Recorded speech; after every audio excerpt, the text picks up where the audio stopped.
I never imagined that the saddest day of my life would turn into the most shocking day in our town's history.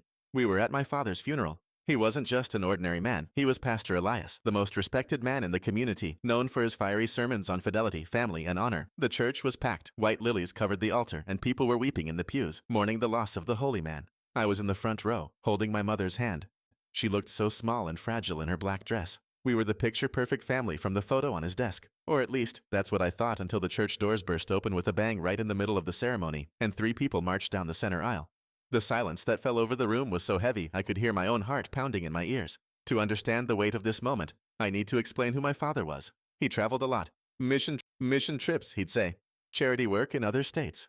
My mother, the devoted wife, would pack his suitcase, iron his shirts, and pray for his safe travels. I grew up seeing him as an absent hero, someone sacrificing family time to save the world. There were signs, of course, phone calls he took, locked in his office, bank statements that went missing, a second phone line for church emergencies. But who would suspect Pastor Elias? Who would dare question a man of God? The blindness of trust is the most dangerous kind of all. Back to the funeral. The 3 strangers stopped right in front of the casket. It was a woman dressed in black, holding the hand of a boy about 10 years old and a teenage girl. The boy, he had my father's eyes, the same chin, the same posture. A murmur started to ripple through the church. My mother squeezed my hand so hard it hurt. She stood up, trembling, and asked with a cracking voice, "Who are you? What are you doing here?" The stranger didn't back down. She had tears in her eyes, but she also had rage, pure rage. She looked at my mother, then at the casket, and dropped the bombshell that exploded our reality. I am his wife, and these are his children. We came to bury our husband and father. Chaos broke out. Deacons rushed over to try and remove the crazy woman, but she pulled out a marriage certificate and photos, recent photos.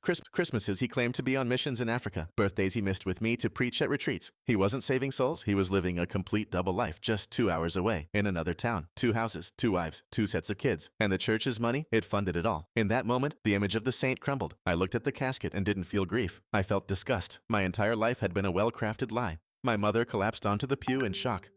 The other woman, realizing my mom didn't know anything, lowered her guard. Her anger turned into painful understanding. They weren't rivals. They were victims of the same manipulator. The atmosphere in the church shifted from scandal to tragedy. I stood up. I crossed the space between us and looked at the teenage girl, my half-sister, who I never knew existed. She was crying, terrified. I took her hand. It was the gesture that broke the tension. I walked to the microphone. Where there should have been a eulogy, there was a confession of truth. Today we came to bury a man everyone thought they knew, I said, my voice steady, echoing through the speakers. He preached about truth, but lived in a lie. He taught us about family, but he destroyed 2 of them. I looked at the other family. He tried to keep us apart to protect his own image, but death reveals what life hides. Dad, you failed to keep your secrets, because now we know, and we are not going to hate each other for your mistakes. That day, there was no honorable burial. There was a reckoning. People left the church whispering, his reputation destroyed forever. But something incredible happened afterward. My mother and the other woman, her name was Claudia, talked. They uncovered the maneuvers, the financial lies, the emotional manipulation. They decided they wouldn't fight over the inheritance or destroy each other in court. They joined forces to expose his fraud and recover what was left for the children. Today, I am in contact with my siblings. We aren't one big happy family. That would be a lie. But we are united by the truth. The lesson I learned was brutal but necessary. Never put anyone on a pedestal so high that you can't see who they really are. Titles, positions, and appearances do not define character. Sometimes the saint is just a sinner who lies better than everyone else. If you have a gut feeling, if something feels wrong, investigate. The truth hurts, but lies destroy. If this story opened your eyes, hit that like button and subscribe, because here we bring you real life, raw and unfiltered.